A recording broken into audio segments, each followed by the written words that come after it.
Hello बच्चों, कैसे हो आप लोग। इस वीडियो लेक्चर में फिर से आपका बहुत बहुत स्वागत है।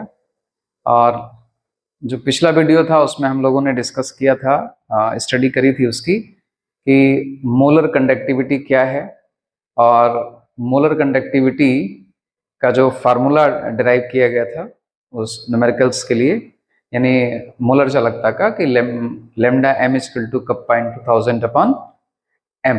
एम मीन्स मोलरिटी यानी मोलरता इसकी विलेन की। तो यहाँ तक हम लोगों ने स्टडी किया था और कुछ न्यूमेरिकल्स भी आपको समझाए थे कि कैसे आप अप्लाई करेंगे, फार्मूले को कैसे आप लगाएंगे। ठीक है ना। तो यहाँ तक हो गया था। अब उसके आगे का टॉपिक जो एनसीईआरटी बुक में आपके है वो है वेरिएशन का, यानी हेडिंग ये पड़ी हुई है कि चालकता और मोलर चालकता में सांद्रण के साथ कैसे परिवर्तन होगा। तो हेडिंग ये है, हेडिंग आप लोग भी नोट कर लीजिएगा। चालकता और मोलर चालकता में सांद्रण के साथ परिवर्तन। तो किसका मतलब सांद्रण परिवर्तित होगा, ये हेडिंग में नहीं है, लेकिन आपको समझ आपको होनी चाहिए कि कोई विद्युत अपघट्य होगा, उसका जलीय विलयन बनाया गया होगा और उसी की चालकता और मोलर चालकता में उसकी सांद्रता में जब हम परिवर्तन करेंगे तो कैसे कैसे चेंजेस आएंगे। ठीक है ना। तो एक एक करके हम डिस्कस करेंगे। पहले चालकता के बारे में आपको बताएंगे कि जब आप सांद्रता, किसी भी विद्युत अपघट्य के विलयन की सांद्रता को कम या ज्यादा करेंगे तो उसकी चालकता पर क्या असर पड़ेगा। ठीक है। फिर हम पढ़ेंगे मोलर चालकता के बारे में कि सांद्रता घटाने या बढ़ाने पर उसकी मोलर चालकता पर क्या असर होगा। ठीक है ना। तो बारी बारी से करेंगे, कंफ्यूजन जिससे ना हो आपको। आपके बुक में हेडिंग एक साथ ही पड़ी हुई है तो हमने भी डाल दिया कि आप वहां से कोई कंफ्यूजन ना क्रिएट करें कि ये तो आपने हेडिंग अलग कर दी है, वहां तो एक साथ है। ठीक है। यहाँ इंग्लिश में भी लिख रखा है हमने वेरिएशन ऑफ, यहाँ सिंबल हमने बना दिया है मोलर चालकता का। तो चालकता को हम लोग कप्पा से रिप्रेजेंट करते हैं और इसको लेमडा एम से। तो मीनिंग वही हो गई कि variation of conductivity and molar conductivity with concentration. ठीक है। तो देखिए कैसे वेरी करता है, समझाते हैं आपको। जैसे मान लीजिए, इसको समझने के लिए आपको एक बार फिर से, अगर आप पढ़ने बैठ रहे हैं तो कम से कम एक बार चालकता की जो परिभाषा हमने आपको समझाई है उसको आप एक बार पढ़ लें। अगर आपके माइंड में है तो कोई समस्या नहीं है, फिर ये भी आप समझ जाएंगे आसानी से। देखिए डेफिनेशन में हमने ये कहा था, जैसे ही आपका कोई पात्र है, वेसल है, और यहां तक मान लीजिए आपने किसी विद्युत अपघट्य का विलयन इसमें भरा हुआ है। ठीक है ना। तो इसमें यहां पर हम ये चीजें मिटा दें, कुछ लिमिटेड आयंस ही आपको दिखाते हैं।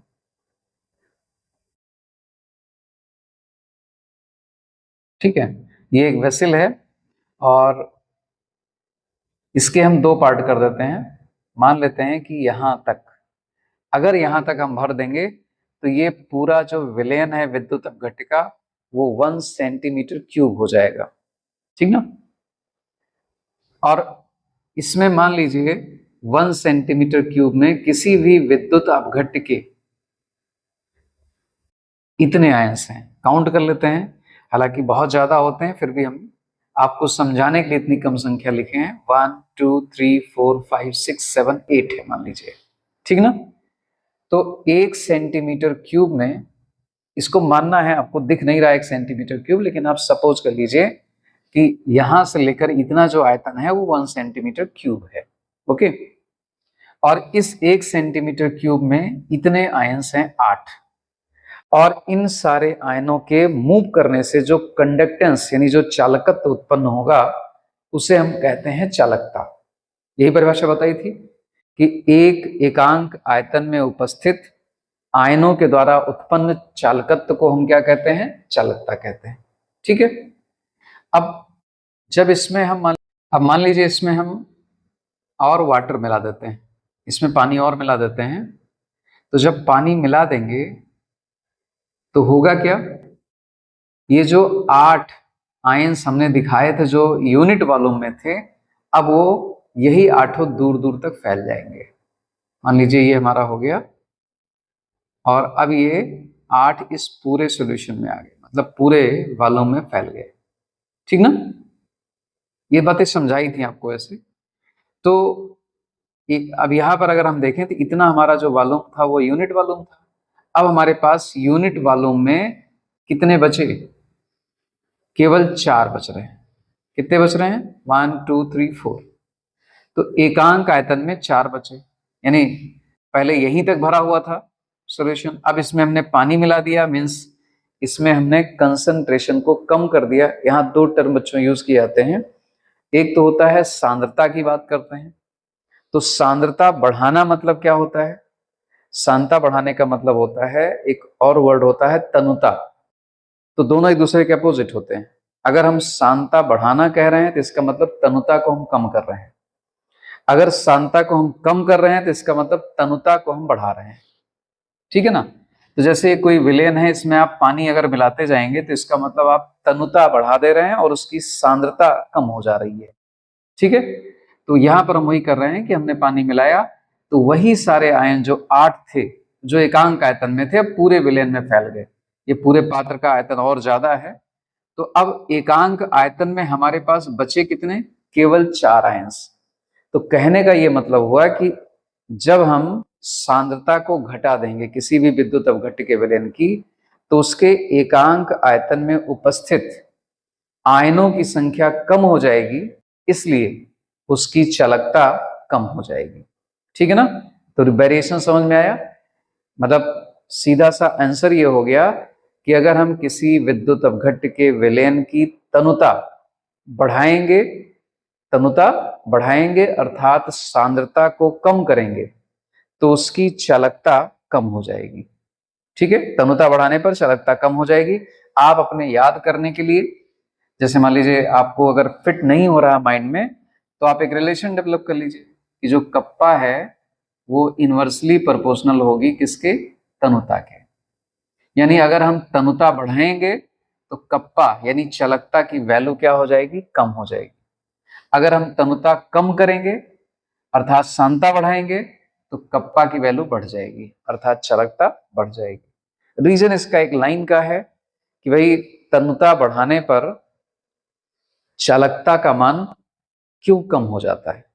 तो सीधा सा आंसर आप दे सकते हैं, इसको टू द पॉइंट्स आप नोट कर लीजिएगा कि चूंकि तनुता बढ़ाने पर एकांक आयतन में उपस्थित आयनों की संख्या कम हो जाती है, इसलिए चालकता का मान कम हो जाता है। ठीक है ना। तो एकांक आयतन में चूंकि चालकता एकांक आयतन से ही संबंधित है, इसलिए हमको यह देखना पड़ेगा कि एक यूनिट वॉल्यूम में कितने आयंस हैं, और कंडक्टेंस जो होती है यानी चालकता जो उत्पन्न होती है वो आयनों की गति से होती है। अगर आयन ही नहीं है तो चालकता कैसे? सिंपल सी बात है। अब ज्यादा आयंस हैं तो चालकता ज्यादा होगी, कम आयंस हैं तो कम होगी। कब कम हो जाती है एकांक आयतन में? जब हम इसमें पानी मिला देते हैं। ठीक है ना। तो ये तो रहा चालकता का सांद्रता के साथ वेरिएशन, मतलब परिवर्तन। आप इसको अगर सांद्रता के रूप में रिलेट करना चाहते हैं तो ऐसे कर लीजिए, कंसंट्रेशन यानी सांद्रता। ठीक है ना। ये 2 टर्म यूज किए जाते हैं। यानी अगर आप कंसंट्रेशन यानी सांद्रता, विलयन की सांद्रता बढ़ा रहे हैं तो बढ़ाने से क्या होगा? कैसे बढ़ाएंगे आप सांद्रता? जैसे मान लीजिए इतना ही आयतन था और इसमें आपने विद्युत अपघट्य और डाल दिया, तो एकांक आयतन में आयनों की संख्या क्या होगी? बढ़ जाएगी। ठीक ना। जैसे आपने 1 लीटर विलेन लिया हुआ था और 1 लीटर विलेन में आपके पहले कुछ ही आयंस थे, अब क्या कर दिया आपने? उसमें आयनों की संख्या बढ़ा दी। तो बढ़ा दिया तो इसका मतलब आयंस जब बढ़ेंगे तो एकांक आयतन में आयनों की संख्या बढ़ जाएगी, इसलिए चालकता की मान बढ़ जाएगी। तो ये 2 रिलेशन से आप याद भी कर सकते हैं इस वैल्यू को, और एग्जाम में पूछा जाता है, बहुत इंपॉर्टेंट है। कंफ्यूजन भी बहुत होता है, ठीक ना, गलतियां कर ही देते हैं बच्चे। तो इसलिए इसको आप बैठ करके बढ़िया से सोच लीजिए कि आखिर मुझसे गलती बार बार क्यों हो रही, क्वेश्चन इससे संबंधित कर लीजिएगा। ठीक है ना। या ऐसे ही नॉर्मली आप बैठ करके पहले एक बार समझिए, देख करके पूरी बात क्लियर हो जाए, फिर कुछ टाइम बाद या अगले दिन आप बैठ करके आराम से सोचिए कि क्या होता है परिवर्तन। अगर आपको फिर कंफ्यूजन लगे तो इस बात पर भी विचार करिए कि मुझको क्यों कंफ्यूजन हो रहा है, यानी कहीं ना कहीं कोई बेसिक पॉइंट हमारा मिसिंग है, बेसिक पॉइंट्स हमको कोई चीज समझ में नहीं आई। हो सकता है वो चालकता की परिभाषा ही आपके माइंड से स्लिप कर जाए, और अगर कर गई तो इसमें कंफ्यूजन आना स्वाभाविक है, ठीक है ना। तो इसलिए इससे संबंधित सारी बातें जब क्लियर होंगी तो ये अपने आप आ जाएगा।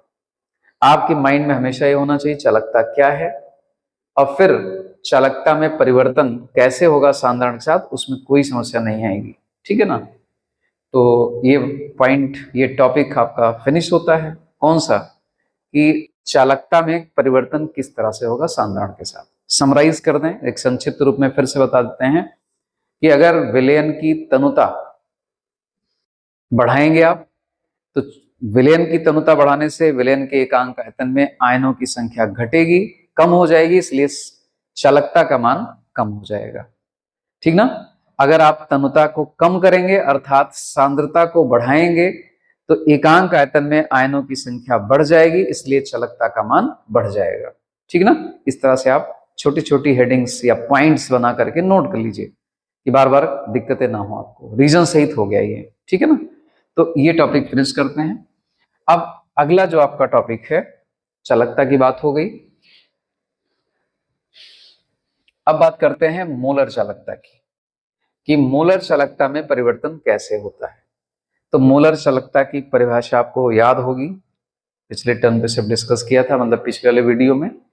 तो उसमें बताया था कि एक डेफिनेट वॉल्यूम हो और उसमें हमको 1 मोल विद्युत अपघट्य डिसॉल्व कर देना है, यानी घोल देना है पानी में, और उससे जितने धनायन और ऋणायन होंगे उनके मूवमेंट से, उनके चालन से या उनके गति करने से, उनकी मोशन से जो भी चालकत्व उत्पन्न होगा उसे हम क्या कहेंगे, मोलर चालकता कहेंगे। रिपीट कर दिया, अगर आपको कंफ्यूजन हो तो पिछला वाला वीडियो देख लीजिए, ठीक है। अब परिवर्तन की बात करें तो हमारे पास विद्युत अपघट्य 2 तरह के होते हैं, यानी जो विद्युत अपघट्य हैं, ये विद्युत अपघट्य हो गए, ये 2 तरह के होते हैं, बताया भी होगा। एक होता है प्रबल विद्युत अपघट्य, प्रबल विद्युत अपघट्य यानी स्ट्रांग इलेक्ट्रोलाइट, और दूसरा होता है दुर्बल विद्युत अपघट्य, दुर्बल विद्युत अपघट्य, ठीक है ना, यानी वीक इलेक्ट्रोलाइट। 2 हो गए, स्ट्रांग इलेक्ट्रोलाइट और वीक इलेक्ट्रोलाइट। हम दोनों को अलग अलग आपको समझाएंगे कि अगर आपका प्रबल विद्युत अपघट्य का विलयन है तो मोलर चालकता में किस तरह से परिवर्तन होगा सांद्रता को परिवर्तित करने से, और अगर आपने दुर्बल विद्युत अपघट्य लिया है तो सांद्रता को परिवर्तित करने से किस तरह से उसमें परिवर्तन हो मोलर चालकता में। तो 2 अलग अलग सॉल्यूशन को हम डिस्कस करेंगे, ठीक है ना। तो चलिए यहां पर एक चीज और आपको समझा दें, याद दिला दें, वैसे तो मैंने समझाया ही होगा, फिर भी आप इसी से शुरुआत कर रहे हैं। तो प्रबल विद्युत अपघट्य क्या होता है ये समझ लीजिए, कि प्रबल विद्युत अपघट्य वो होंगे जो पानी में यानी विलायक में घोले जाने पर लगभग पूर्ण रूप से वियोजित हो जाएं। समझने के लिए हम एक संख्या ले लेते हैं कि मान लीजिए आपने 100 मॉलिक्यूल यानी 100 अणु या 100 कण डाल दिए उसके, किसके, प्रबल विद्युत अपघट्य के पानी में, तो 100 के 100 वियोजित हो जाएं या 99 वियोजित हो जाएं, ठीक ना। इसका अलग अलग मतलब लिमिट होती है, लेकिन हम मान लेते हैं इसको कि लगभग वो पूरा वियोजित हो रहा है। तो ऐसे विद्युत अपघट्य जो लगभग पूर्ण रूप से, जितना हमने मिलाया लगभग सब के सब वियोजित हो जा रहे हैं, धनायन और ऋणायन में टूट जा रहे हैं, तो ऐसे विद्युत अपघट्य को हम क्या कहेंगे, प्रबल विद्युत अपघट्य। और जो पूरी तरह से कभी वियोजित ही ना हो, हम पानी इसमें कितना भी मिला दें, उनको हम दुर्बल विद्युत अपघट्य कहते हैं। और इनके लिए हम एक वर्ड यूज करते हैं, एक शब्द यूज करते हैं आंशिक वियोजन वाला, कि ऐसे विद्युत अपघट्य जो जलीय विलयन में आंशिक रूप से वियोजित होते हैं वो दुर्बल विद्युत अपघट्य कहलाते हैं। तो एक आइडिया होना चाहिए कितना वियोजित होगा। तो समझाएं अगर आपको कि मान लीजिए दुर्बल विद्युत अपघट्य का आपने 100 कण या 100 अणु ले लिया, 100 मॉलिक्यूल्स, तो इस 100 में से वो 2 मॉलिक्यूल भी वियोजित होगा, 98 बच जाएगा। 3 भी हो सकता है, 4 भी हो सकता है, 5 भी हो सकता है, 6 भी हो सकता है। इस तरह से इनका वेरिएबल, इनका नेचर के अकॉर्डिंग अलग अलग रेंज है, ठीक ना। लेकिन इनका वियोजन रिलेटिवली बहुत कम होता है। आप देख रहे हैं कि 100 में से 2 ही हो रहा है, बहुत ज्यादा 100 में से 10 हो जाएगा किसी का। तो इन सभी को किस कैटेगरी में रखा जाता है, किस श्रेणी में? दुर्बल विद्युत अपघट्य। कि 100 हम डिसॉल्व कर रहे हैं, लेकिन उसमें से वियोजन कितने का हो रहा है? 2 का हो रहा है, 4 का हो रहा है, 10 का हो रहा है, इस तरह से। तो ऐसे विद्युत अपघट्य का एग्जाम्पल आपको याद भी होगा, जैसे ये हो गया CH3COOH, ये दुर्बल विद्युत अपघट्य होगा, ठीक है ना। इसी तरह से इसके और भी, जैसे मान लीजिए फार्मिक एसिड हम लेते हैं HCOOH।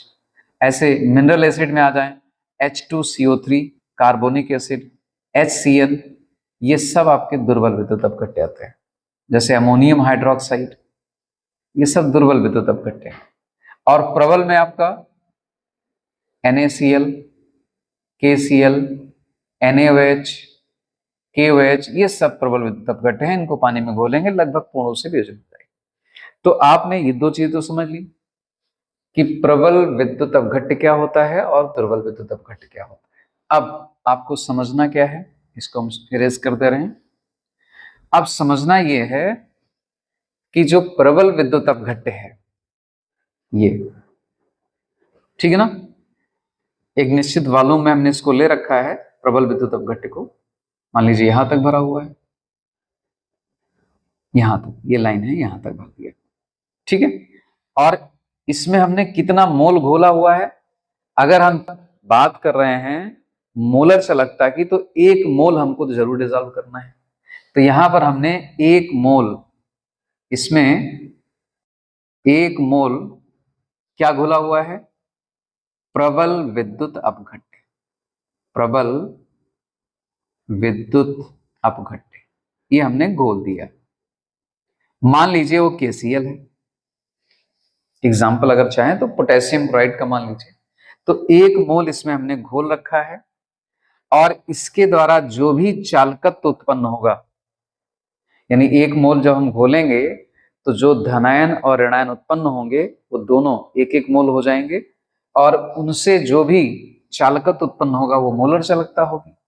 अब हमको पढ़ना है वेरिएशन, यानी हम जानना चाहते हैं कि अगर इसमें हमने और पानी मिला दिया, अर्थात इस विलयन की तनुता बढ़ा दी, तो क्या होगा। ये भी बहुत कंफ्यूजिंग होता है, इसको और अच्छे से समझना है, क्योंकि इसमें 2 रीजन हैं, 2 कारक हैं। एक तो प्रबल विद्युत अपघट्य में और दुर्बल विद्युत अपघट्य में अलग अलग पढ़ना है। दूसरा, अगर इसका आपको फार्मूला जो हमने समझाया था याद हो, तो ये फार्मूला है लैम्डा m = कप्पा × V। कहा था ये वाला फार्मूला भी काम आएगा, तो इसको याद करिए जरा। यहां पर इसको प्रभावित करने वाले हमारे पास कितने कारक हो गए? 2 कारक हो गए एक साथ। यानी अगर हम तनुता बढ़ाते हैं, अर्थात इसको बढ़ाते हैं, तो नियमानुसार lambda m is directly proportional to V, और lambda m also directly proportional to kappa. यानी जो मोलर चालकता है वो चालकता के भी समानुपाती है, और मोलर चालकता जो है वो तनुता अर्थात आयतन के भी समानुपाती है। दोनों है ना, तो दोनों इफेक्ट करेंगे इसको। चलिए एक एक करके बताते हैं आपको। तो जब हमने इसमें पानी मिलाया, अर्थात इस विलयन की तनुता बढ़ा दी, मान लीजिए अब ये विलयन का आयतन बढ़ करके यहां पहुंच गया, पहले यहां था अब यहां हो गया, ठीक है ना। तो इसमें कुछ चीजें समझानी है, ये हम 1 मोल हटा देते हैं। आप लोग याद रखिएगा कि 1 मोल हमने घोला है। इसमें क्या चीज घोला है? प्रबल विद्युत अपघट्य, यहां लिख देते हैं 1 मोल, ठीक ना। तो 1 मोल से, चूंकि प्रबल विद्युत अपघट्य है, जितना उसमें धनायन और ऋणायन वियोजन होना था, उत्पन्न होना था, वो हो गया। यानी पानी मिलाने से अब आयनों की संख्या तो बढ़ने से रही, आयनों की संख्या तो बढ़ेगी नहीं, ठीक है। लेकिन आयनों के बीच की जो दूरियां हैं, जैसे मान लीजिए धनायन है और ये ऋणायन है, ये ऋणायन है, ये धनायन है, इस तरह से सब फैले हुए हैं, ठीक ना। इमेजिन करिएगा तो धनायन और ऋणायन ये एक दूसरे के विपरीत गति करते हैं। जब इनको हम जोड़ेंगे सोर्स से तो इनमें गति होगी और ये करंट कैरी करेंगे, करंट को ले जाएंगे। तो धनायन अपने से विपरीत ध्रुव की ओर जाएगा, ऋणायन अपने से विपरीत ध्रुव की ओर जाएगा, गति करेंगे। ठीक है ना। तो जब इसमें हमने और पानी मिलाया तो तनुता बढ़ाई हमने, तो उससे क्या हुआ, तनुता बढ़ाने से अभी अभी समझाया आपको कि जब आप तनुता बढ़ाएंगे विलयन की अर्थात सांद्रता को कम करेंगे तो कप्पा का मान तो कम हो जाता है। ठीक ना। और लेमडा एम कप्पा के भी समानुपाती है। इसका मतलब सीधा सा ये हो गया कि जब हम तनुता बढ़ाएंगे तो चालकता क्या होगी, चालकता का मान कम हो जाएगा, और कम हो जाएगा तो उसके अकॉर्डिंग, उसके अनुसार लेमडा एम का मान भी कम हो जाना चाहिए, क्योंकि कप्पा कम हो रहा तो लेमडा एम भी कम हो जाना चाहिए।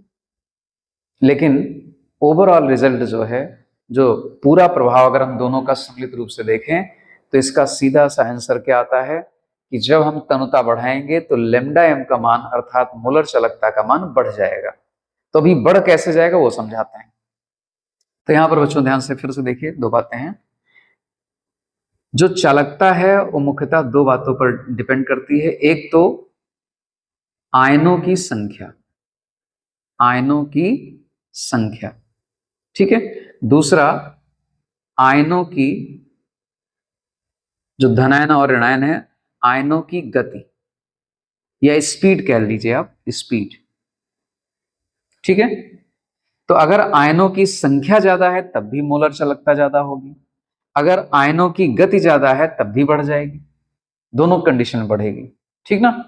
तो यहां पर आइए, मोलर चालकता से हमारा ये मतलब तो है नहीं, मोलर चालकता एकांक आयतन से संबंधित नहीं है। इसलिए जैसे मान लीजिए हमने 1 मोल विद्युत अपघट्ट इसमें डाला था तो 2 मोल यहां पर आयन होंगे, 1 मोल धनायन और 1 मोल ऋणायन।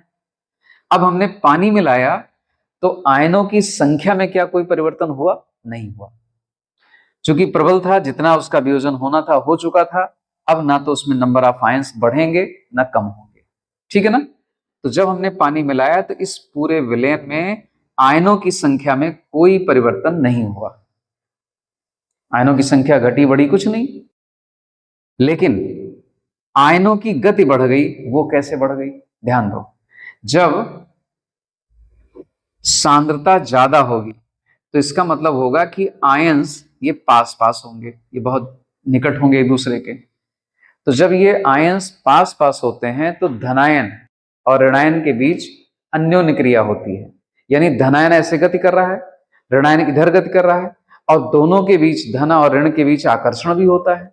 इसलिए जब वो बहुत क्लोज होंगे तो एक दूसरे की गति का विरोध करेंगे, अर्थात एक दूसरे की गति को कम कर देंगे। तो इसका मतलब आयनों की गति क्या हो जाएगी, कम हो जाएगी। ठीक है। आयनों की गति कम होने से मोलर चालकता का मान क्या हो जाएगा, कम हो जाएगा। ठीक है, मोलर चालकता कम होगी। लेकिन जब हम पानी मिलाएंगे तो वही सारे आयंस पूरे विलयन में फैल जाएंगे, अर्थात उनका आयतन बढ़ गया। ठीक ना। पहले इतने में मान लीजिए थे यही सारे आयंस, यहां मिटा के समझाते हैं फिर से आपको। पहले आपका विलयन का जो आयतन था वो इतना था, तो यहीं पर सारे धनायन और ऋणायन मौजूद थे, इतने में गति कर रहे थे। ठीक है ना। अब यही सारे आयंस क्या होंगे, क्योंकि इनका नंबर तो नहीं बढ़ेगा, यही सारे आयंस पानी मिलाने पर इस पूरे में फैल जाएंगे, यहां तक फैल जाएंगे। तो अब एक धनायन का एक ऋणायन से दूरी बढ़ जाएगी, और जब दूरी बढ़ जाएगी, धनायन और ऋणायन एक दूसरे से दूर हो जाएंगे, तो उनके बीच जो लगने वाला आकर्षण बल है, जिसके कारण वो एक दूसरे की गति का विरोध कर रहे थे, वो भी कम हो जाएगा। अब जब कम हो जाएगा तो ज्यादा तेजी से या ज्यादा स्पीड से मूव कर पाएंगे, और ज्यादा स्पीड से मूव कर पाएंगे तो इसका मतलब चालकत्व, जो मोलर चालकता का मान है वो बढ़ जाएगा। ठीक ना। आयनों की संख्या नहीं बढ़ी लेकिन उनकी गति बढ़ गई। तो यहां पर देखिए, कप्पा के कारण यानी चालकता के कारण, क्योंकि तनुता जब बढ़ाया तो चालकता घटी, लेकिन इसमें जो कमी हुई उसको जो आयनों की स्पीड से मोलर चालकता के मान में वृद्धि वो कहीं ज्यादा है, और ज्यादा है इसलिए ओवरऑल जो परिणाम आ रहा है वो बढ़ा हुआ आ रहा है। ठीक ना। अगर इसको हम संख्या में समझाएं, एक फिगर लेकर समझाते हैं तो आपको ज्यादा समझ में आएगा कि जैसे मान लीजिए लैम्डा एम के लिए दोनों फैक्टर रिस्पॉन्सिबल है। तो जब हमने विलयन की तनुता बढ़ा दी, अर्थात उसमें पानी मिला दिया, अर्थात उसकी सांद्रता को हमने कम कर दिया, तो जब सांद्रता को कम किया हमने तो कप्पा का मान घट गया। मान लीजिए एक फैक्टर ले लेते हैं, मान लीजिए इसमें जो कमी आई वो 2 की आई, यानी इसके कारण जो कमी आ रही है वो 2 यूनिट की कमी आ रही है। एक समझाने के लिए फैक्टर ले रहे हैं आप। और तनुता बढ़ने से जो उसके आयनों की गति बढ़ गई, उसके कारण जो मोलर चालकता के मान में वृद्धि हुई, मान लीजिए वो 4 की हो गई, 4 यूनिट की। ठीक ना। तो कमी 2 यूनिट की, वृद्धि 4 यूनिट की, तो ओवरऑल रिजल्ट क्या होगा, 2 यूनिट की हमको वृद्धि नजर आएगी।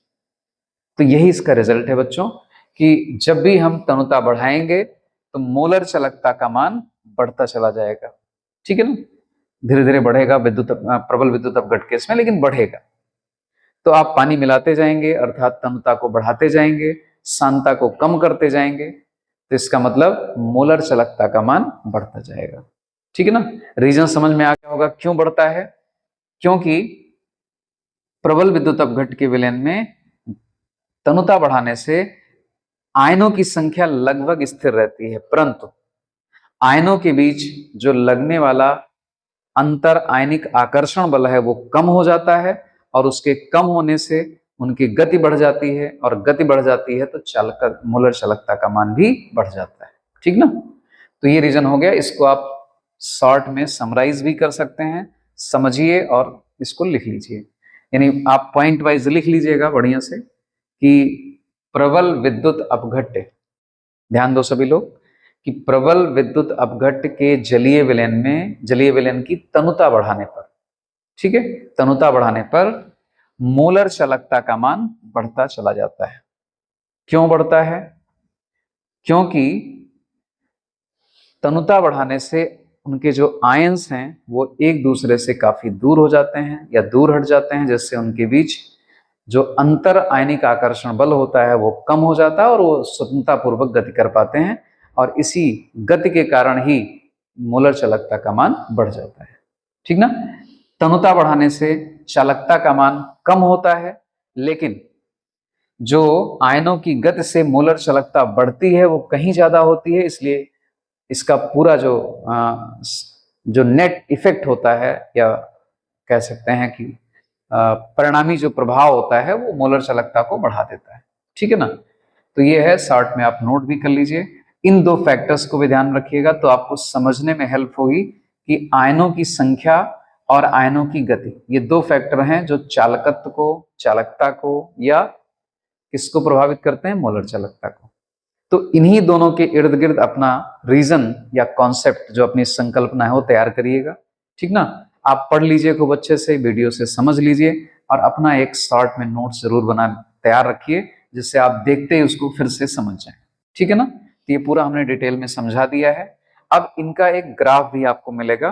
तो एनसीईआरटी जब बुक आप खोलेंगे तो उसमें ग्राफ दोनों एक ही साथ दिए हैं, मतलब प्रबल विद्युत अपघट्ट का भी दिया है और दुर्बल का भी दिया है। यहां हम अलग अलग बना देते हैं, दोनों समझाते हैं आपको।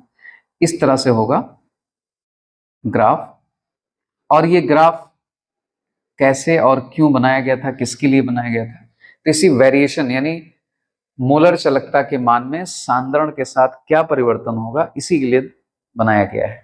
तो ये, इससे पहले एक इक्वेशन भी है कि जो प्रबल विद्युत अपघट्ट हैं इनका जो सांद्रता के साथ मोलर चालकता के मान में परिवर्तन होता है वो कैसे होता है।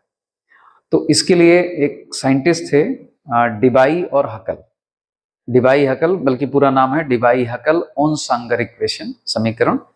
तो उन्होंने एक फार्मूला दिया था, वो हम यहां लिखते हैं कि lambda M is equal to lambda not m minus a into under root c. ये है रिलेशन। इसमें लेमडा एम क्या है वो आप जानते हैं, मोलर चालकता है, और अभी इसको बताएंगे बाद में आपको। लेमडा नॉट एम क्या है इसमें, इसको हम बोलते हैं सीमांत मोलर चालकता। ये क्या है, सीमांत, यहां लिख देते हैं एक बार, सीमांत मोलर चालकता ये होता है, ठीक है ना। ये सीमांत मोलर चालकता है। ए क्या है, ए जो है एक स्थिरांक है, ये स्थिरांक हो गया। और इसका जो वैल्यू होता है वो किस पर डिपेंड करता है, इसका वैल्यू, ए का जो वैल्यू होगा वो डिपेंड करेगा किस पर, ताप पर। विलायक कौन सा आपने लिया है, विलायक की प्रकृति पर, और लवण के प्रकार पर। लवण के प्रकार मतलब कौन सा विद्युत अपघट्य डाला है, टाइप। तो यहाँ टाइप की अगर हम बात करें तो टाइप से हमारा ये मतलब नहीं है कि KCl है कि NaCl है। यहाँ टाइप से मतलब है कि जो साल्ट में धनायन यानी लवण में जो धनायन और ऋणायन है उनका रेशियो क्या है।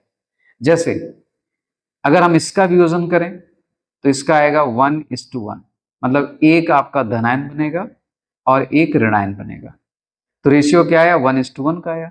इसका भी वियोजन करेंगे तो एक धनायन बनेगा और एक ही ऋणायन बनेगा, तो यहां भी रेशियो एक ही। तो बोला जाएगा इन दोनों लवण का प्रकृति भले अलग है लेकिन टाइप जो यहां कहने का मतलब है रेशियो वो एक है। तो इसलिए KCl और NaCl के लिए ए की वैल्यू एक ही जैसी होगी, सेम होगी। लेकिन अगर आपने MgCl2 ले लिया तो K की वैल्यू बदल जाएगी, मतलब A की वैल्यू बदल जाएगी, क्योंकि यहां पर Mg के वियोजन से एक धनायन बनेगा और दो ऋणायन बनेंगे, ठीक ना। तो इसका टाइप बदल गया, यानी ये साल्ट जो हो गया आपका वो 1:2 टाइप का हो गया, एक धनायन और दो ऋणायन दे रहा है। तो इसके लिए A की वैल्यू अलग हो जाएगी और इन दोनों के लिए A की वैल्यू सेम होगी। अगर मान लीजिए हम ये साल्ट ले लें जैसे कैल्शियम क्लोराइड, तो ये भी 1:2 टाइप का साल्ट है, तो इसके लिए भी वैल्यू सेम होगी A की, इन दोनों के लिए सेम हो जाएगी। तो हमारा टाइप से मतलब यहाँ पर ये है कि किसी लवण में जो धनायन और ऋणायन का रेशियो है उसके आधार पर यहाँ टाइप का वर्गीकरण किया गया है। तो अगर एक 1:1 टाइप का लवण है तो ऐसे सारे लवण के लिए, चाहे उसमें जो धनायन और ऋणायन है वो अलग अलग क्यों ना हो, लेकिन अगर वो लवण एक धनायन और एक ऋणायन देता है तो वो सारे लवण के लिए A की वैल्यू एक जैसी होगी।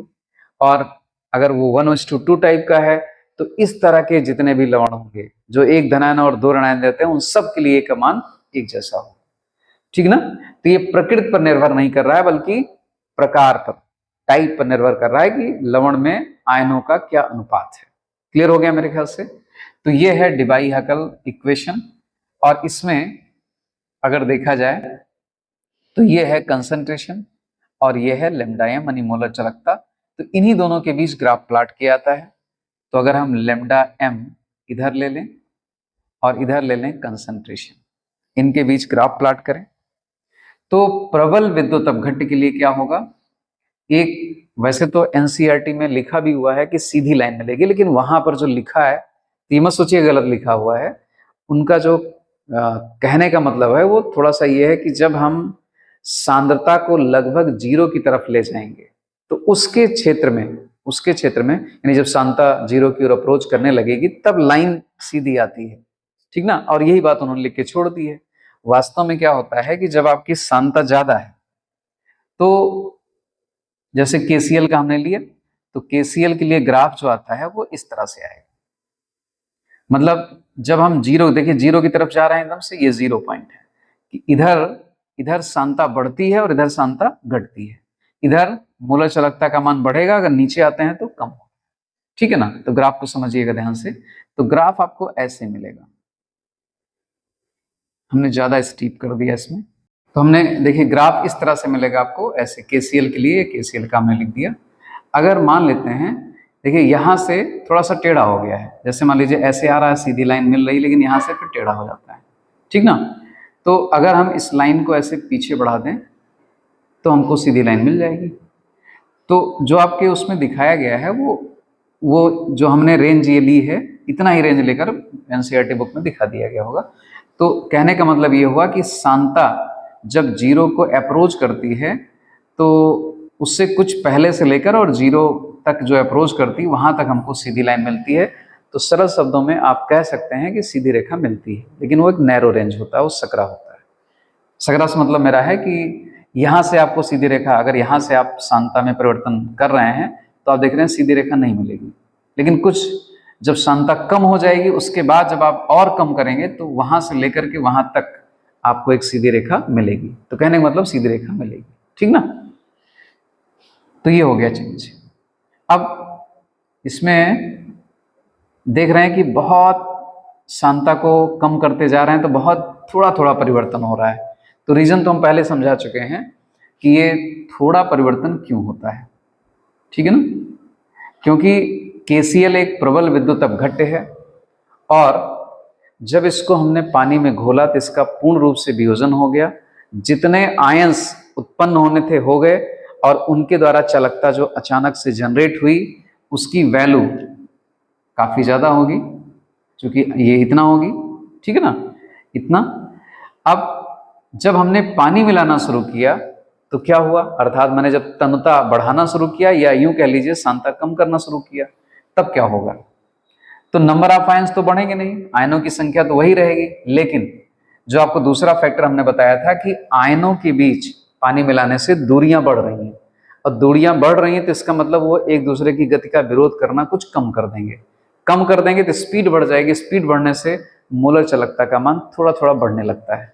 इसलिए यहां पर देखिए थोड़ा थोड़ा बढ़ रहा है, लेकिन एक समय ऐसा आता है फिर बढ़ना बंद हो जाता है। और जब मोलर चालकता का मान बढ़ना बंद हो जाए, यानी शांता जब एकदम 0 के निकट आ जाएगी तो बढ़ना बंद हो जाएगा, उसी को हम कहते हैं सीमांत मोलर चालकता, जो यहां पर मैंने लिखा है सीमांत मोलर चालकता। तो इसका डेफिनेशन आप अलग से लिख लीजिएगा, सीमांत मोलर चालकता क्या होती है, ठीक है ना। तो सीमांत अभी अलग से हेडिंग लिख के हम समझा भी देंगे आपको, कोई बात नहीं। तो ये बात समझ में आई कि जो ग्राफ ये है, हालांकि इसमें हमने ढाल कुछ ज्यादा ही रखा होगा, वो बन नहीं पा रहा था उतना अच्छे से, इससे भी कम होता है ढाल, ठीक है ना। तो धीरे धीरे बढ़ता है, उस धीरे धीरे बढ़ने का रीजन वही रहा कि केवल आयनों की गति से ही मोलर चालकता में वृद्धि हो रही है। अगर यहीं पर एक साथ दो काम होते, नंबर ऑफ आयंस यानी आयनों की संख्या भी बढ़े और उनके बीच दूरियां भी बढ़ती जाएं, तब चालकता का मान, मोलर चालकता का मान बहुत तेजी से बढ़ेगा। लेकिन ऐसा प्रबल विद्युत अपघट्य के केस में नहीं होता है। वहां पर आयनों की संख्या नहीं बढ़ती, केवल उनके बीच अन्योन्य क्रिया जो हो रही थी यानी आकर्षित कर रहे थे, वो थोड़ा सा आकर्षण बल कम होता है, स्पीड बढ़ती है और इसलिए मोलर चालकता का मान बढ़ता है। तो धीरे धीरे ही बढ़ता रहेगा हमेशा, ठीक है ना। अब यहाँ पर जो सरल रेखा आ रही है, मतलब एक सीधी रेखा ग्राफ में आती है, तो इस पर भी क्वेश्चन पूछ लिए जाते हैं कि इस तरह का ग्राफ हमको क्यों मिल रहा है। तो ये आपको समझा देते हैं यहाँ पर कि ऐसे ग्राफ हमको क्यों मिलते हैं। तो ये हम मिटा देते हैं पर यहीं पर आपको समझाएंगे। देखिए ये जो आपका इक्वेशन है ये वाला, अगर इसको हम कंपेयर करें तो ये इससे कंपेयर हो जाएगा y = mx + c से। कहेंगे सर कैसे कंपेयर हो जाएगा, यहाँ तो प्लस है यहाँ माइनस है, ठीक है, इसको हम देखिए ऐसे कर लेते हैं, यानी इस इक्वेशन को हम ऐसे लिख लें तो क्या कोई गड़बड़ी हो जाएगी। लेमडा m = ये पूरा फैक्टर हम पहले ले लें, यानी देखिए -a√c ये पहले ले लिया, प्लस इसको हमने कर दिया लेमडा नॉट m, ये कर दिया, ओके। अब तो कोई समस्या नहीं है। अब ये कंपेरेबल है, यानी y = mx + c, ये इससे तुलना कर सकते हैं। तो ये सरल रेखा का जो समीकरण होता है इसमें दो वेरिएबल होते हैं y और x। तो यहां पर देखिए y किसके समतुल्य है, लेमडा m के, तो इसलिए एक वेरिएबल फैक्टर हमारा लेमडा m हो गया, और दूसरा ये स्थिरांक है, ये भी ऑलमोस्ट ये तो स्थिर रहेगा। तो जो x है वो वेरी करेगा, यानी शांता को जब हम वेरी करेंगे तभी कुछ, यानी शांता में जब हम परिवर्तन करेंगे तभी मोलर चालकता या अन्य किसी गुणों में परिवर्तन होगा। तो हमारे पास दो परिवर्ती कारक हो गए, एक शांता और एक मोलर चालकता। तो इन्हीं दोनों के बीच अगर हम ग्राफ प्लॉट करें तो इसमें m क्या होता है, m होता है प्रवणता, यानी जिसको हम स्लोप कहते हैं, और c क्या होता है, c होता है इंटरसेप्ट, अंतःखंड बोलते हैं इसको, ठीक है ना। ये अगर हाई स्कूल में आपने पढ़ा होगा गणित वाले में तो समझ में आती होगी बात, लेकिन वैसे भी हमने समझा दिया कि ये सरल रेखा के समीकरण से समतुल्य मतलब तुलना की जा सकती है इसकी। तो अगर हम जैसे y और x के बीच ग्राफ प्लॉट करते हैं, वैसे हमने y ये मान लिया है, x ये है, तो x और y के बीच हमने देखिए ग्राफ प्लॉट किया। तो अगर कोई समीकरण इसके समतुल्य है तो डेफिनेट है उनके दोनों वेरिएबल, उनके दोनों परिवर्ती गुणों के बीच अगर आप ग्राफ एक वक्र खींचते हैं तो एक सीधी रेखा ही मिलनी है आपको, ठीक है ना। अब सीधी रेखा में दो चीजें हैं, सीधी रेखा आपको ऐसे मिल सकती है, सीधी रेखा आपको ऐसे मिल सकती है, सीधी रेखा आपको ऐसे मिल सकती है, तमाम तरीके होते हैं। यहां कैसे मिलेगा वो समझिए ध्यान से, और क्यों मिलेगा। देखिए सीधी रेखा जो है वो मिलेगी आपको, और इसमें स्लोप, इसको हम बोलते हैं नेगेटिव स्लोप। अगर ऐसा स्लोप बना रहे हैं तो इसको बोलते हैं पॉजिटिव स्लोप, ठीक है ना, ये भी पॉजिटिव स्लोप है। तो यहां पर साइन क्या लगा है, ऋण, इसका मतलब हमको नेगेटिव स्लोप मिलेगा। तो नेगेटिव स्लोप जब मिलेगा तो हमको इस तरह से नहीं बनाना है, इस तरह से नहीं बनाना है, हमको ऐसे बनाना है। ओके, एक बात क्लियर हो गई। और ए है, ये किसको व्यक्त कर रहा है, स्लोप को ही। तो यहां पर जो स्लोप आएगा, ये इसको इतनी लाइन हम मिटा दें, तो यहां पर जो स्लोप आएगा वो ए है, और ए इसके किसके इक्वल है, सॉरी स्लोप लिख दें, यानी ढाल, ये ढाल है, और ये ढाल किसके समतुल्य हो जाएगा, ए के। यानी अगर स्लोप आप निकालते हैं तो ए की वैल्यू आपको मिल जाएगी, स्थिरांक की वैल्यू मिल जाएगी, उसका मान मिल जाएगा, ठीक है ना। अब अगर इसी लाइन को आप आगे बढ़ा दें और ये लाइन आपको देखिए यहां इंटरसेक्ट कर रही है, तो ये जो वैल्यू आएगी यहां तक जो लेमडा एम का मान होगा वही लेमडा नॉट एम कहलाएगा, यानी इससे ज्यादा अब नहीं हो सकता, ठीक ना। इसी लाइन को हमने आगे बढ़ाया और लेमडा एम मोलर चालकता वाले अक्ष को वो जहां पर काट दे, यहां से लेकर यहां तक की जो वैल्यू आती है वही हम बोलते हैं लेमडा नॉट एम, यानी अंतःखंड। ये हमारा क्या हो गया, अंतःखंड हो गया, इंटरसेप्ट। और ये अंतःखंड किसके इक्वल है, लेमडा नॉट एम के, ठीक है ना।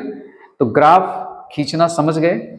अगर मान लीजिए यहां पर ये ना होता, माइनस साइन, तो हमारा ग्राफ कैसा आता, हमारा ग्राफ ऐसा आता, ऐसा या फिर ऐसा। इन दोनों में भी आप कंफ्यूज हो जाएंगे। तो अगर इस तरह से है तो देखिए ये तो नहीं हो सकता, क्योंकि इसमें पॉजिटिव स्लोप तो है, लेकिन ये एकदम से बिल्कुल वर्जिन से है, यानी मूल से है, तो इसलिए इसमें अंतःखंड आएगा ही नहीं। अंतःखंड इसमें आप कहाँ लाओगे बताओ, तो इसमें अंतःखंड नहीं आएगा, इसलिए इस तरह का ग्राफ नहीं होगा। क्योंकि इसमें अंतःखंड है, ये अंतःखंड होता है, तो अंतःखंड है तो इस तरह का ग्राफ आप बनाएंगे, इस तरह की लाइन आएगी सीधी। तो जब आप इसको पीछे बढ़ा देंगे ऐसे, यहाँ पर इंटरसेक्ट करेगी तो अंतःखंड आपको मिल जाएगा। अगर आप मूल से यानी वर्जिन से ले लेंगे तो गलत हो जाएगा।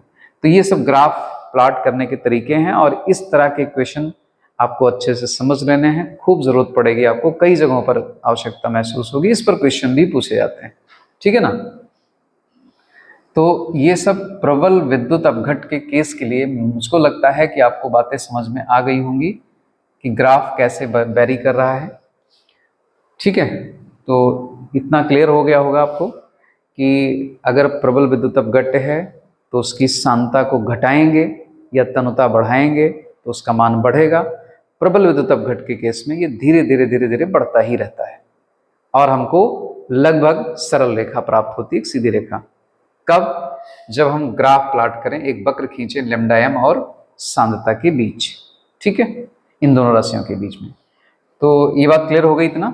अब इसके बाद आपको समझाएंगे कि दुर्बल विद्युत अपघट के केस में क्या होता है, वहां पर कैसे वेरी करता है, ठीक है ना। तो बच्चों ये प्रबल विद्युत अपघट के लिए आपको हमने जो सांद्रता के साथ या तनुता के साथ परिवर्तन होता था वो समझाया आपको, ठीक है ना। और उसके बाद फिर आपको समझना है दुर्बल विद्युत अपघट में दुर्बल विद्युत अपघट का जो विलयन होगा उसके साथ कैसे परिवर्तन होगा जब हम सांद्रता में परिवर्तन करेंगे। लेकिन इसको समझाने से पहले अभी दो टॉपिक और आपको बताते हैं। एक तो है सीमांत मोलर चालकता के बारे में बात करनी है हमको, आपको समझाना है। दूसरा टॉपिक है कोलराउस का नियम काफी इंपॉर्टेंट नियम है, तो उसके बारे में भी आपको समझाना है। तब हम फिर लौट के आएंगे दुर्बल विद्युत अपघट्य पर सांद्रता परिवर्तन का क्या इफेक्ट होगा ये समझाएंगे। ओके, तो चलिए पहले हम समझते हैं सीमांत मोलर चालकता। ओके, हाँ पहले बच्चों सीमांत मोलर चालकता समझते हैं कि ये क्या होता है। अभी आपको समझाते समय थोड़ा सा हमने जानकारी दी थी, फिर भी अब अलग से इस टॉपिक को बताते हैं आपको। तो सीमांत मोलर चालकता यानी लिमिटिंग मोलर कंडक्टिविटी क्या होती है। सिंबल ये दो यूज किए जाते हैं, जो भी आपके बुक में यूज हो रहे हो, जो आपको पढ़ाया जा रहा हो उसके अकॉर्डिंग आप कर लीजिएगा, कोई अंतर नहीं होता है। चाहे लेमडा नॉट एम या इनफाइनाइट का सिंबल बना दीजिए, ठीक ना। तो सीमांत मोलर चालकता को समझते हैं। देखिए आपको अभी हमने समझाया कि जब प्रबल विद्युत अपघट्य में प्रबल विद्युत अपघट्य के विलयन में जब हम वाटर मिलाते जाते हैं, पानी मिलाते हैं उसमें, अर्थात उसकी सांद्रता को कम करते हैं यानी तनुता को बढ़ाते जाते हैं, ठीक है। तो आपने देखा कि उसकी मोलर चालकता धीरे धीरे धीरे धीरे धीरे धीरे बढ़ती जाती है। लेकिन जैसे ही सांद्रता यानी अगर हम कंसंट्रेशन की बात करें, कंसंट्रेशन को सी से दिखा दें, तो कंसंट्रेशन यानी सी जीरो की ओर अप्रोच करती है, शून्य हो जाती है। ये ग्राफ में ध्यान होगा, कंसंट्रेशन यहाँ था तो कंसंट्रेशन को कम कर रहे हैं, ये 0 पॉइंट है, तो यहाँ पर हम लोग आ रहे हैं जीरो की ओर अप्रोच, इस तरह सिंबल दिया जाता है। या फिर जो हमारा डाइल्यूशन है, डाइल्यूशन मतलब वी वॉल्यूम, वो किधर अप्रोच करने लगे, इनफाइनाइट की ओर जाने लगे, आयतन उसका अनंत हो जाए। इन दोनों कंडीशन में आप देखेंगे जब हम इसके निकट पहुंचेंगे तो मोलर चालकता का मान बढ़ना बंद हो जाएगा। उसमें कोई खास यानी प्रैक्टिकल कोई प्रायोगिक वृद्धि नहीं होगी जिसको हम मेजर कर सके, ठीक है ना। तो हम मान लेते हैं वो स्थिर हो गया है। अगर सैद्धांतिक रूप से देखा है तभी और बढ़ सकता है, लेकिन ऐसा नहीं है, प्रैक्टिकली वो लगभग नगण्य हो जाता है। तो इसीलिए परिभाषा में ये शब्द यूज कर लेते हैं कि जब सांद्रता किसी भी विद्युत अपघट्य के विलयन की सांद्रता शून्य की ओर बढ़ती है या शून्य के निकट आ जाती है, या उस विलयन की तनुता अनंत के निकट आ जाती है या अनंत की ओर अप्रोच करती है, उसकी तरफ बढ़ती है, तब मोलर चालकता का मान प्रायोगिक रूप से स्थिर हो जाता है। और इसी समय या इस स्टेज पर जो मोलर चालकता उस विद्युत अपघट्य विलयन की होती है उसे ही हम कहते हैं सीमांत मोलर चालकता। तो ये बहुत ही कॉमन वर्ड है, अगर इसको नहीं जान रहे होंगे तो ये तो जरूर जानते होंगे, लिमिटिंग यानी लिमिट में रहना। बहुत लोग झगड़े में इस्तेमाल कर लेते हैं कि अपने लिमिट में रहो, अपनी हद मत क्रॉस करो, ऐसी बातें होती हैं तो आप सुने भी होंगे। तो लिमिट का मतलब ये हो गया कि अब बढ़ना बंद हो गया, अब उसकी लिमिट आ गई। लेकिन लिमिट कब आई, जब सांद्रता किधर अप्रोच कर रही है, किधर जा रही है, जीरो की तरफ, यानी जीरो के निकट आ रही है, या तनुता हमारी इनफाइनाइट। तो परिभाषा में आप ऐसे भी लिख सकते हैं कि अनंत तनुता के निकट किसी विद्युत अपघट्य विलयन की मोलर चालकता उसकी सीमांत मोलर चालकता कहलाती है, ठीक ना। यानी अगर इसको हम दिखाएं तो सीमांत मोलर चालकता किसके इक्वल हो जाएगी, मोलर चालकता की इक्वल होगी। कब, जब सांद्रता हमारी जीरो की तरफ अप्रोच कर रही होगी, यानी हम इस तरह से दिखा सकते हैं, ठीक ना। तो बात समझ में आ रही होगी कि ये हो गई सीमांत मोलर चालकता। किसकी इक्वल होगी, उस समय मोलर चालकता की इक्वल होगी जब सांद्रता जीरो की ओर जा रही होगी, मतलब जीरो के काफी निकट आ रही होगी। या इसी को उलट दें, हम ऐसे भी लिख सकते हैं इनफाइनाइट, यानी तनुता हमारी किधर जा रही है, इनफाइनाइट। तो हम दो तरीके से डिफाइन कर सकते हैं सीमांत मोलर चालकता को। ओके, चाहे हम तनुता के रूप में, चाहे सांता के, कि सांता के शून्य के निकट होने पर किसी विद्युत अपघट्य विलयन की जो मोलर चालकता होती है उसे हम क्या कहते हैं, सीमांत मोलर चालकता कहते हैं। या तनुता के इनफाइनाइट के यानी अनंत के निकट होने पर जो विद्युत अपघट्य विलयन की मोलर चालकता होती है उसे हम सीमांत मोलर चालकता कहते हैं। दोनों तरीके से कर सकते हैं, ठीक है ना। तो इसको आप लिख लीजिएगा परिभाषा अपनी। ओके, पूरी बातें समझा दी आपको। तो ये हो गया सीमांत मोलर चालकता। अब इसी से संबंधित है कोलेराउस का नियम। तो अब कोलेराउस का नियम आपको समझाते हैं, ठीक है। चलिए बच्चों, अब डिस्कस करना है यानी समझाना है आपको कोलेराउस का नियम, कोलेराउस लॉ, ठीक है। ये हेडिंग सब रखी है क्योंकि कोलराउस जो नियम है वो किससे संबंधित है? सीमांत मोलर चालकता से। ठीक है, तो मैंने हेडिंग अभी हटाया नहीं है। देखिए यहाँ पर, तो कोलराउस एक वैज्ञानिक थे, इन्होंने बहुत सारे प्रबल विद्युत अपघट्ट के जो विलयन थे उनकी सीमांत मोलर चालकता का खूब अध्ययन किया। ठीक है, और क्या कंक्लूजन निकाला उसमें से कुछ आपको यहाँ समझाने के लिए मैंने लिख रखा है। ठीक है ना, जैसे देखिए यहाँ पर क्या है कि आपका ये प्रबल विद्युत अपघट्ट है NaCl, और NaCl की जो सीमांत मोलर चालकता है 126.45 और KCl की 149.86। अब इन दोनों में कॉमन कौन है? Cl। ठीक है, तो दोनों जगह समान आयन अगर हैं तो इनकी जो मोलर चालकताओं का योग डिफरेंस है, मतलब इसमें से इसको माइनस कर दीजिए तो कितना आ रहा है? 23.41 आ रहा है। ओके, फिर यहाँ आ जाइए, इसमें कॉमन OH है, आयंस आपके वही हैं। ठीक है ना, तो यहाँ भी देख रहे हैं कि NaOH का वैसे तो अलग है, KOH का भी बिल्कुल अलग है, लेकिन इन दोनों की डिफरेंस फिर से 23.4 एक ही है। तो इस बेसिस पर कोलराउस ने क्या कंक्लूजन निकाला, उन्होंने क्या निष्कर्ष निकाला? उन्होंने सोचा कि जब सांद्रता 0 की ओर अप्रोच करती है या तनुता इनफाइनाइट की ओर जाती है तो हर एक आयन Na+Cl-, K+Cl-, OH- या फिर Br- कोई भी आयन हो, जो भी विद्युत अपघट्ट में होगा वो आयन, उसका हर एक आयन, हर एक धनायन, हर एक ऋणायन, जो विद्युत अपघट्ट की कुल मोलर सीमांत मोलर चालकता होती है उसमें एक एक आयन अपना अलग अलग कंट्रीब्यूशन करता है, अपना अलग अलग योगदान देता है। ठीक ना, वो इन रिजल्ट से उनको ये पता चला कि भाई कॉमन आयन यहाँ भी है, यहाँ भी है, वही सेम आयन है, तो NaCl का अलग है, KCl का अलग है, लेकिन इन दोनों का डिफरेंस सेम है। तो इसका मतलब इसमें जो रोल है, इसमें जो रोल है, लगभग सेम ही है इनका। ठीक है ना, तो डिफरेंस अलग आ रहा है। तो इससे ये पता चला कि अनंत तनुता के निकट या सांता के 0 होने के निकट पर विद्युत अपघट्ट में हर एक आयन अपना स्वतंत्र रूप से योगदान देता है। इसलिए इस नियम को एक नाम और भी दिया जाता है, कोलराउस नियम को। क्या कहते हैं उसको? कि आयनों के स्वतंत्र अभिगमन का नियम, यानी law of independent migration of ions, ये दूसरा नाम भी होता है। तो कभी कभी मान लीजिए कोलराउस नियम को इस नाम से पूछ लिया जाए कि आयनों के स्वतंत्र अभिगमन के नियम से आप क्या समझते हैं? ठीक है, तो आपको यही नियम लिखना है, कोलराउस का नियम। तो चलिए, इस कंक्लूजन के बेसिस पर उन्होंने जो नियम दिया उसको हम गणितीय रूप में ऐसे लिख सकते हैं। देखिए, lambda naught m is equal to lambda, ये भी लेम्डा ही होता है, लेकिन ये एक सिंगल आयन के लिए हम सिंबल थोड़ा चेंज कर देते हैं, इस तरह का सिंबल बनाते हैं, इसको भी लेम्डा ही कहेंगे। तो लेम्डा यहां पर कैटायन रख देंगे, यानी C से कैटायन हो जाएगा, कैटायन के ऊपर पॉजिटिव चार्ज भी लगा देंगे, प्लस लेम्डा एनायन, एनायन के ऊपर माइनस चार्ज लगा देंगे, और यहां पर हम स्मॉल a और स्मॉल b यूज कर सकते हैं। स्मॉल a और स्मॉल b क्या है? ये है कोफिशिएंट, यानी कौन सा आयन कितने नंबर्स में बना है।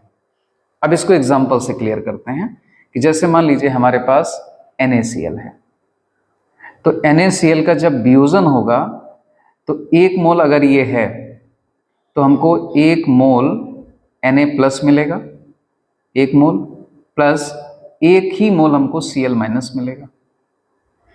ठीक है ना, तो यानी इनका जो नंबर्स है वो 1 दोनों का है। तो इसके लिए जब हम लिखेंगे कोलराउस का नियम, तो lambda naught m is equal to हो जाएगा लेम्डा नॉड Na-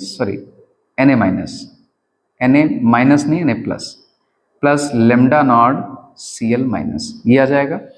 यहाँ पर हम नॉड भी लगा देंगे, सीमांत आयनिक चालकता बोलते हैं इसको। ठीक है ना, ये आ जाएगा। लेकिन अगर मान लीजिए हम BaCl2 के लिए लिख रहे हैं, तो BaCl2 के वियोजन से क्या होगा?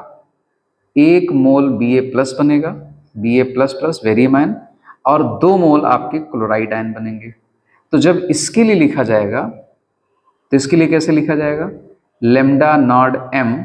आप चाहो तो ब्रैकेट में यहाँ ऐसे BaCl2 लिख सकते हो कि किसके लिए लिखा जा रहा है इक्वेशन, BaCl2 के लिए, इक्वल टू हो जाएगा lambda naught Ba plus plus plus, अब यहां पर आ जाएगा, जैसे यहां पर कॉफिशिएंट B था तो यहां पर इसका कॉफिशिएंट कितना है, 2 है, तो यहां पर आ जाएगा 2 लेमडा नॉट Cl माइनस। इस तरह से हम लिखेंगे, ठीक ना। तो मेरे ख्याल से इन 2 एग्जाम्पल से आपको क्लियर हो गया होगा। अब परिभाषित कैसे करेंगे, कैसे आप डेफिनेशन बनाएंगे, क्योंकि आपसे पूछा जाएगा कि कोलराउस नियम से आप क्या समझते हैं, तो लिखना पड़ेगा आपको, ठीक है ना। तो इसी को देख करके चाहे तो आप परिभाषा बनाना सीखिए, ठीक है। हम भी यहीं से शुरुआत करते हैं, आप भी ऐसे करिएगा। फार्मूला आपको याद है, परिभाषा आप बना लीजिए। तो कोलराउस का नियम क्या हो जाएगा कि अनंत तनुता के निकट या सांद्रता के 0 के निकट होने पर किसी विद्युत अपघट्य विलयन की सीमांत मोलर चालकता, किसी विद्युत अपघट्य विलयन की सीमांत मोलर चालकता उसके कुल धनायनों और कुल ऋणायनों के सीमांत आयनिक चालकता या आयनिक चालकता आप कह दीजिए, उसके कुल धनायनों और कुल ऋणायनों की आयनिक चालकताओं के योगफल के बराबर होती है, क्योंकि यहाँ जोड़ा गया है तो आप योगफल नाम दे देंगे इसको, या योग के बराबर होती है। तो बात समझ में आ गई परिभाषा, एक बार फिर से क्लियर कर दें कि अनंत तनुता के निकट, अब एक ही टर्म हम यूज कर रहे हैं, सांता हटा दे रहे हैं, आप चाहे तो दोनों यूज करिएगा, लेकिन लिखते समय कोई एक ही यूज करिएगा।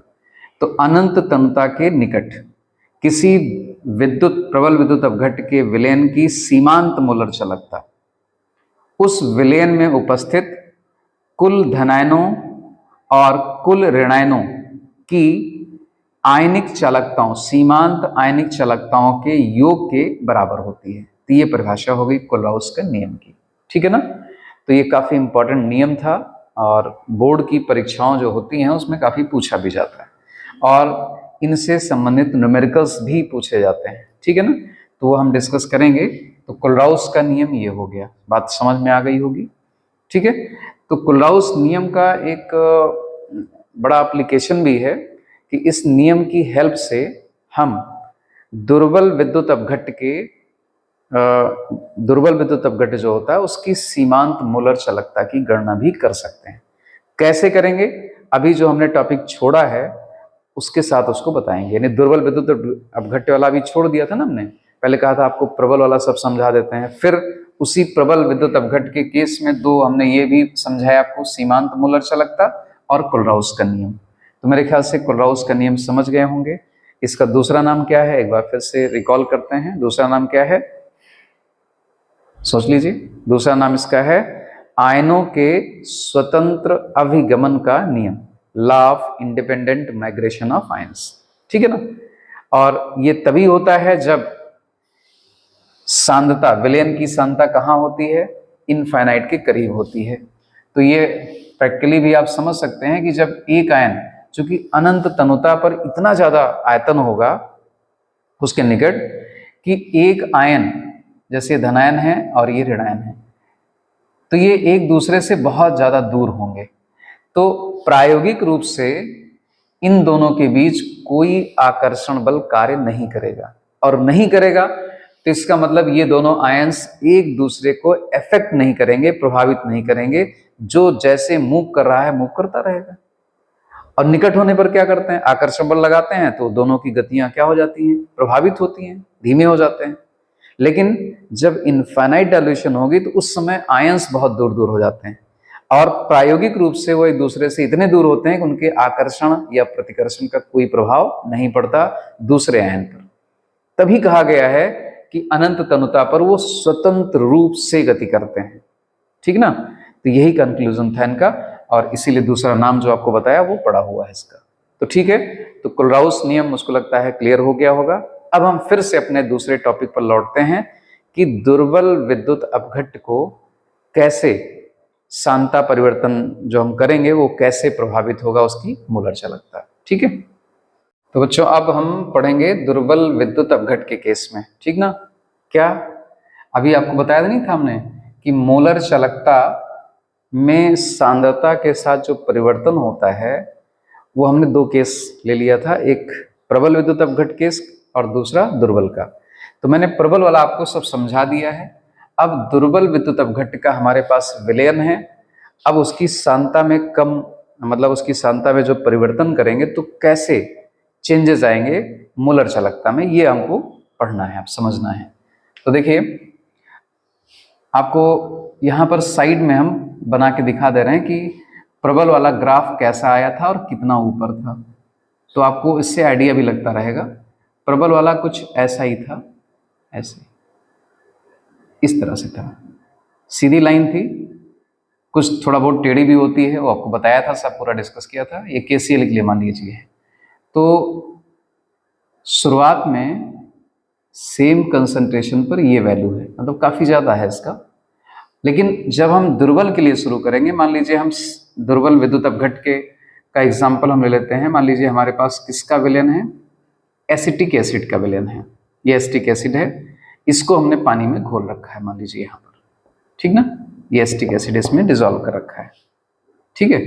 अब इसमें हम और पानी मिलाएंगे, अर्थात इसकी सांद्रता को और कम करेंगे, तो इसकी मोलर चालकता पर क्या असर होगा और कैसे होगा, तो वो एक ग्राफ के माध्यम से समझते हैं। सेम यही इक्वेशन जो आपको बताया था, डिवाई हकल ऑन-संगर इक्वेशन, वही वाला इक्वेशन से यहाँ पर लैम्डा एम और कंसंट्रेशन के बीच ग्राफ हम यहाँ भी प्लॉट करेंगे। तो देखिए, ये ग्राफ होगा इसका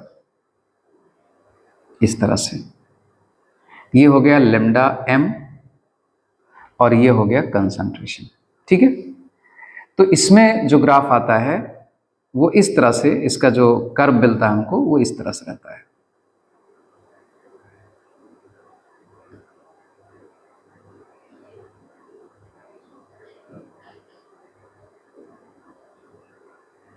इस तरह से रहता है, ठीक है। यानी अगर इसमें देखा जाए तो ये यहां से, यानी अभी जो हमने विलयन बनाया है उसकी सांद्रता इतनी है, सांद्रता भी काफी ज्यादा है।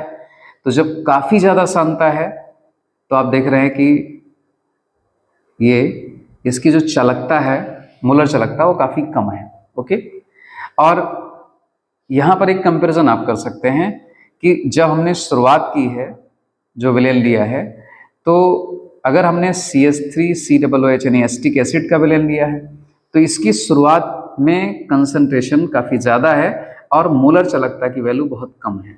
लेकिन वहीं प्रबल में देखिए इतना गैप है, यानी ये यहाँ से शुरुआत हो रहा है, यहाँ से, और ये यहाँ पर हो रहा है, मतलब इतना ज़्यादा वैल्यू है और इसकी दुर्बल वाले की बहुत कम है। तो ये पहला डिफरेंस क्यों आया, इस पहले डिफरेंस को हम समझाते हैं आपको। ये पहला डिफरेंस आया नंबर ऑफ आयंस के कारण। आपको पहले वाले लेक्चर में बताया भी था, पहले वाले क्या मतलब, प्रबल विद्युत अपघट्ट वाले में बताया था, समझाया था उसमें। तो ये अंतर किस लिए आ रहा है, अंतर आ रहा है आयनों की संख्या के कारण। हमने कहा था ना, दो कारक होते हैं जो डिसाइड करते हैं, तो आयनों की संख्या और इन आयनों की, यानी मुक्त आयनों की गति। आप मुक्त आयन कह सकते हैं इनको, हम लिख नहीं रहे हैं, चलिए लिख देते हैं मुक्त आयन, मुक्त आयनों की संख्या। और दूसरा फैक्टर था मुक्त आयनों की गति, यानी स्पीड उनकी हम ले लेते हैं। ये दो फैक्टर बताए थे। तो यहाँ पर दुर्बल के केस में बहुत नीचे से शुरुआत हो रही, मतलब शुरुआती में उसी कंसंट्रेशन का अगर हम दोनों सोल्यूशन बनाएं तो दुर्बल वाले का चालकता, मोलर चालकता बहुत कम है। तो बहुत कम होने का क्या रीजन है कि प्रबल वाला क्या है, उसको हम जब पानी में घोलते हैं उसी सांद्रता का विलयन बनाते हैं, तब भी जितना हमने उसमें डिजोल्व किया, जितना हमने घोला प्रबल विद्युत अपघट्ट, वो सब के सब वियोजित होकर मुक्त आयनों में बदल गए। मान लीजिए हमने 100 लिया था, तो ऑलमोस्ट प्रायोगिक रूप से आप देखा जाए तो कम होता है, लेकिन सैद्धांतिक रूप से मान लेते हैं कि 100 लिया तो 100 वियोजित हो गए। तो जब हमने यहाँ पर प्रबल घोला इसमें, तो 100 थे, 100 वियोजित हो गए, हमारे पास यहाँ पर 200 आयंस मिल गए हमको, यानी 100 धनायन 100 ऋणायन। लेकिन दुर्बल विद्युत अपघट्ट की परिभाषा आपको भी बताई थी इसी लेक्चर में पीछे, कि अगर दुर्बल विद्युत अपघट्ट को घोलेंगे, 100 मान लीजिए अणु हम ले रहे हैं, तो इसमें से कितने वियोजित होंगे, 4 या 5, 6, 7, 8, 9, बस इस तरह से। तो आप सोच लो कि अगर इसका हम 100 अणु घोलते हैं तो हमको मान लेते हैं 5 धनायन मिलते हैं और 5 ऋणायन मिलते हैं, और इसको घोलने पर 100 धनायन और 100 ऋणायन मिलेंगे। यानी अभी हमने कुछ किया नहीं, बस दोनों की सांद्रता समान रखी, तो दोनों में मुक्त आयनों की संख्या में बहुत बड़ा अंतर है। यहां पर बहुत ज्यादा है, यहां पर बहुत कम है। इसीलिए आप देख रहे हैं कि इसकी चालकता बहुत कम है और इसकी मूलर चालकता शुरुआत से ही बहुत ज्यादा है। ये पहली बात तो समझ में आई, दोनों के ग्राफ में अंतर समझ में आया। अब अगला बात करते हैं कि यहां पर बहुत स्लोली, बहुत धीरे धीरे वृद्धि होती जा रही है। क्या करने पर? विलयन में पानी मिलाते रहने पर। और इसमें क्या होगा? इसमें जब हम पानी मिलाते जाएंगे तो यहां भी स्लो ही होगा। देखिए, पानी मिलाना शुरू किया, बहुत धीरे धीरे धीरे धीरे धीरे बढ़ रही है ना। कि क्यों बढ़ रही है? क्यों बढ़ रही है? क्योंकि दुर्बल विद्युत अपघट्ट की एक खास बात होती है कि जैसे जैसे उसमें पानी मिलाता जाएगा, आप मिलाते जाएंगे, मिलाया जाएगा उसमें पानी, यानी उसकी सांद्रता को कम किया जाएगा, वैसे वैसे उनका वियोजन कुछ न कुछ बढ़ता रहता है। यानी जब हमने बनाया तो 5 ही आयन वियोजित हुए थे, 5 अणु वियोजित हुए थे। अब थोड़ा सा पानी मिलाया तो 6 अणु वियोजित हो गए, तो नंबर ऑफ आयन्स बढ़े, लेकिन बहुत ज्यादा नहीं। फिर पानी मिला दिया, और ज्यादा मिला दिया, तो मान लीजिए 10 आयन वियोजित हो गए, तो 10 धनायन 10 ऋणायन मिल गए हमको। तो अभी भी संख्या बहुत नहीं बढ़ी, लेकिन बढ़ रही है। तो आयनों की संख्या लगातार बढ़ रही है, इसलिए ये धीरे धीरे, चूंकि वियोजन की मात्रा बढ़ रही है पानी मिलाने से, इसलिए यहां पर धीरे धीरे आपको बढ़ता हुआ नजर आ रहा है। ठीक है। फिर क्या हो रहा है कि अचानक से ग्राफ धीरे धीरे तेजी की तरफ जा रहा है। तो यहां से यहां तक का हम इंटरप्रिटेशन ले लें, यहां तक का व्याख्या करें पहले। तो यहां देखिए कुछ तेजी आई, और ये तेजी क्यों आ रही है? क्योंकि जब हम पानी बढ़ाते जा रहे हैं, तनुता बढ़ाते जा रहे हैं, सांद्रता अर्थात कम करते जा रहे हैं, तो क्या हो रहा है? अब यहां पर 2 घटनाओं का इफेक्ट पड़ना शुरू हो गया है। क्या? कि जैसे हमने पानी मिलाया, वियोजन थोड़ा सा बढ़ा, नंबर ऑफ आयंस बढ़े, और चूंकि हमने इतना पानी मिला रखा है कि जो आयंस बन रहे हैं वो एक दूसरे से कुछ दूरी पर भी जा रहे हैं, यानी उनके बीच जो अंतर आयनिक जो क्रिया होती है या आकर्षण होता है वो कम हो रहा है। तो वो अपेक्षाकृत ज्यादा मुक्त रूप से गति करेंगे, यानी एक दूसरे की गति को प्रभावित नहीं करेंगे। तो इसलिए सांद्रता के काफी कम होने से अब यहाँ पर 2 फैक्टर काम करना शुरू कर दिए। एक तो आयनों की संख्या अर्थात इसका वियोजन की मात्रा भी बढ़ रही है पानी मिलाने से, और साथ साथ वो आयंस दूर दूर भी हो जा रहे हैं, तो उनकी गति बढ़ रही है, इसलिए यहाँ पर बढ़ गया। फिर अचानक से तेजी से बढ़ क्यों गया? अचानक से जो बढ़ने का मतलब है, देखिए अगर यहाँ इस पॉइंट पर हम लें तो इसको नीचे ड्रा करें तो यहाँ पर आ जाएगा, सांद्रता हमारी यहाँ 0 हो जाएगी। तो आप सोचिए सांद्रता के कितने निकट हैं? सांद्रता एकदम शून्य होने वाली है, यानी इसको हम लिखते हैं कंसंट्रेशन टेंडिंग टू 0। तो सांद्रता जब शून्य के निकट जाएगी तो हम ये मान लेते हैं, ऐसा सैद्धांतिक रूप से माना जाता है कि इसका वियोजन ऑलमोस्ट कंप्लीट होने को हो जाएगा। इसका भी वियोजन ऑलमोस्ट कंप्लीट हो जाएगा, यानी कहा जाता है अनंत तनुता के निकट दुर्बल विद्युत अपघट्ट का वियोजन भी कंप्लीट हो जाता है, अर्थात 100 में से 100 वियोजित हो जाएंगे। ठीक ना? हालांकि ऐसा होता नहीं, क्योंकि अनंत तनुता आएगी नहीं कभी। तो अब यहां पर 2 फैक्टर फिर काम कर गए कि जब हम सांद्रता और कम कर दिए, यानी एकदम 0 के निकट ले आए हैं, तो इतना ज्यादा हमने पानी मिला दिया होगा, इतना ज्यादा तनु कर दिया है कि पहली बात तो इसमें अचानक से नंबर ऑफ आयंस भी काफी ज्यादा हो गए, और अनंत तनुता के निकट हैं तो वो सारे आयंस एक दूसरे से बहुत दूर दूर भी होंगे, तो उनके बीच कोई आकर्षण बल नहीं होगा, वो एकदम स्वतंत्रता पूर्वक गति करेंगे, कोई एक दूसरे की गति का विरोध नहीं करेगा। इसलिए अनंत तनुता पर या सांद्रता के शून्य होने या शून्य के निकट बहुत पहुंचने पर अचानक से इसमें वृद्धि हो जाएगी, लेकिन यहां पर कहीं अचानक से वृद्धि नहीं होगी। ठीक ना? क्योंकि वहां पर धीरे धीरे पानी मिलाते जाएंगे, आयनों की गति ही बढ़ेगी, बस और कुछ नहीं होगा। यहां पर जब एकदम निकट आएंगे 2 फेनोमेना होंगे, 2 घटनाएं एक साथ होंगी। क्या क्या? एक तो वियोजन बढ़ेगा तो उससे आयनों की संख्या बढ़ेगी, और उनके बीच दूरी भी बढ़ेगी। दूरी बढ़ने से क्या होगा? आकर्षण बल उनके बीच नहीं लगेगा और वो बहुत तेजी के साथ गति करेंगे। तो 2 घटनाएं एक साथ हुई, इसलिए अचानक से बढ़ जाता है। तो ये क्वेश्चन आपसे पूछा जा सकता है कि क्यों दुर्बल विद्युत अपघट्ट के केस में तनुता के अनंत के निकट होने पर या सांता के शून्य होने के निकट होने पर दुर्बल विद्युत अपघट्ट की मोलर चालकता का मान तेजी से बढ़ता है, जबकि प्रबल वाले में तेजी से नहीं बढ़ता, वो धीरे धीरे ही बढ़ता है। तो इसका आंसर आपको समझ में आया होगा, इसी लेक्चर में आपका मौजूद है, इसको अपने शब्दों में आप कॉपी में नोट कर लेंगे, ठीक है ना। तो ये बातें समझ में आ गई, दुर्बल के लिए कैसे हुआ ये चेंजेस आए। तो सारे पॉइंट्स आपको समझाए कि शुरुआत में इसका कम क्यों होता है, इसका ज्यादा क्यों होता है, फिर तनुता बढ़ाने पर इसमें भी स्लोली यानी धीरे धीरे परिवर्तन होता है, इसमें भी धीरे धीरे होता है, लेकिन तनुता के अनंत के निकट आने पर या शून्य के सांता के शून्य के निकट आने पर इसमें अचानक से वृद्धि होती है और यहाँ पर नहीं होती है। इस सारे रीजन आपको क्लियर हमने कर दिए। अब एक चीज और समझाना है आपको, देखिए जैसे यहाँ पर केसीएल वाला ग्राफ था, इसको हम पीछे बढ़ाएं तो ये इस अक्ष को यहाँ पर कट कर रहा है। इसको हम एक टेक्निकल नाम देते हैं एक्स्ट्रापोलेशन, या इंग्लिश हिंदी में बोलें तो बहिर्वेशन कहते हैं, तो थोड़ा सा कठिन नाम है, तो आप ऐसे सिंपली समझ सकते हैं ग्राफ को पीछे बढ़ाया गया, ठीक ना, बहिर्वेशन किया गया इसका, तो यहां पर कट कर रहा है। क्या आप बताओ दुर्बल विद्युत अपघट्ट का हम कितना भी पीछे ले जाएं, क्या कभी इंटरसेक्ट करेगा इसको? नहीं करेगा। तो इसका मतलब क्या हुआ? इसका मतलब ये हुआ कि हम लेम्डा इनफाइनाइट एम यानी सीमांत मोलर चालकता इसके लिए कैसे पता करें। यहां पर आपने देखा था कि सीधी लाइन आई, उसको हमने बढ़ा दिया, और यहां जो वैल्यू आई वही हमारा क्या है, सीमांत मोलर चालकता है, और यहां तो कभी आएगा ही नहीं, यहां तो कभी इंटरसेक्ट करेगा ही नहीं इस लाइन को। तो हम कब कह दें, किस मोलर चालकता को हम कह दें कि ये हमारी सीमांत मोलर चालकता है? नहीं कह पाएंगे।